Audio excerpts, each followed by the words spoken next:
In this video, you'll see how to multiply special cases of binomials. So let's take a look. If I have x plus 3 squared, that means x plus 3 times x plus 3. So I can multiply this if I want using a table. X times x is x squared, x times 3, 3x, 3 times x, also 3x, and 3 times 3 is 9. When I combine my like terms, I get x squared plus 6x plus 9. Try to notice here, the first term is squared, the second term, the 3 squared, and then the middle term, this is twice 3 times x. And let's see why that's so. Well, if I look at my algebra tiles here, if I have a plus b squared, I'm going to multiply a times a to get a squared. And then I have two of these a times b blocks. So that's plus 2ab. And then you'll also notice I have a b squared.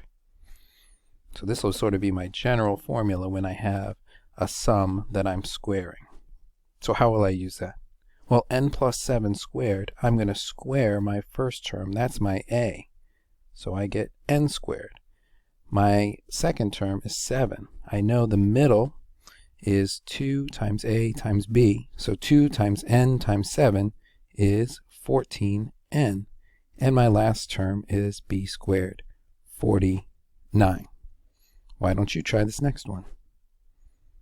You should square your first term, get w squared. Then you're going to double 9 times w. That's going to give you 18w. And you're going to square the last term. You get 81. Well, now what if we're subtracting instead of adding? I've got x minus 3 squared, which is x minus 3 times x minus 3. I will use the distributive property here. X times x minus 3 minus 3 times, again, x minus 3. What happens when I multiply here? X times x is x squared. X times negative 3, negative 3x. Negative 3 times x, also negative 3x. And negative 3 times negative 3, positive 9. When I combine like terms, I get x squared minus 6x plus 9. Notice, similar to what we did before, the first and last terms are a and b squared, but that middle term, I'm subtracting 2 times a times b. So let's see why that's so again. Notice, a times a, I've got my a squared. I've got two of these red rectangles, which are each of them is a negative ab, so minus 2ab, and then I am multiplying by multiplying negative b times negative b, so I get positive b squared. All right, let's see how I'd use that. Again, this is my a, this is my b. 4n, my a squared is going to be 16n squared. I'm going to subtract 2 times a times b. Well, a times b, 4n times 5 is 20n. That times 2, 40n. But remember, I'm subtracting it now. And then negative 5 times negative 5, positive 25.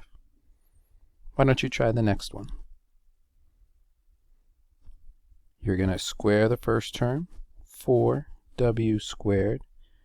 You're going to multiply 2w times 6, and I get 12w.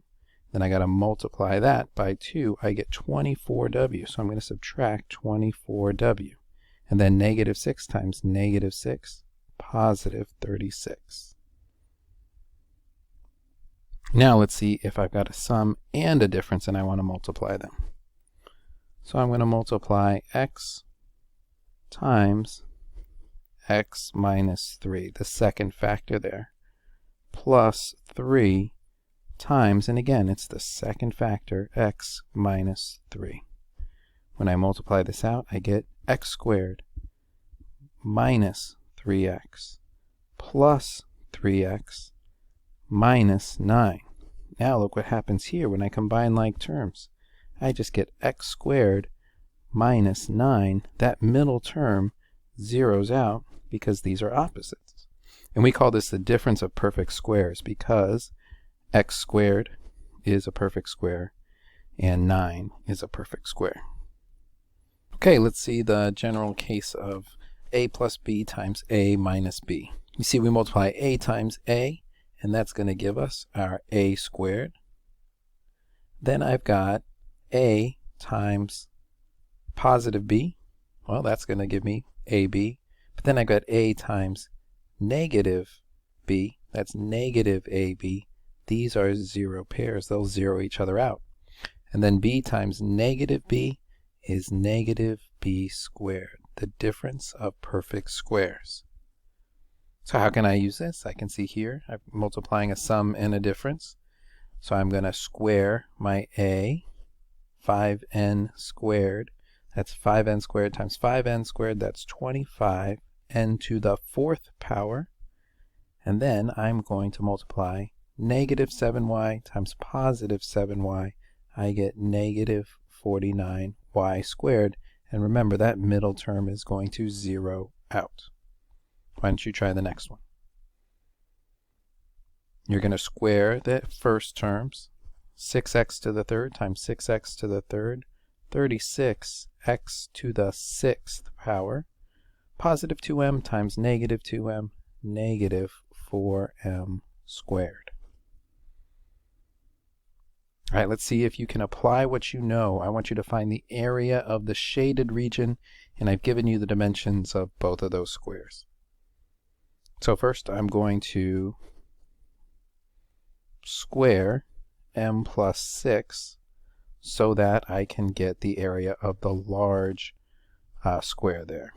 So m plus 6 squared, well, I remember I square my first term, m squared, plus 2 times 6 times m, so that's going to be plus 12m, plus my second term squared, which is 36.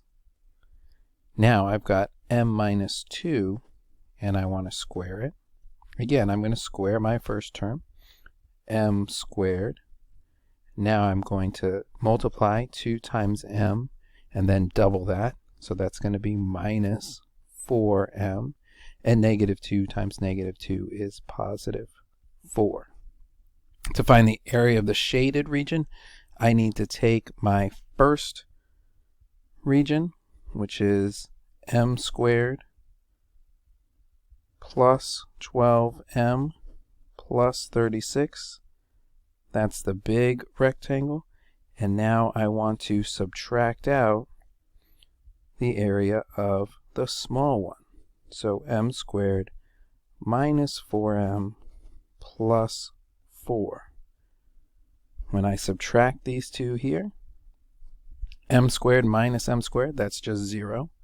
Positive 12m minus negative 4 is 16m. And then 36 minus positive 4 is positive 32. And that would be the area of the shaded region. And that's how we multiply special cases.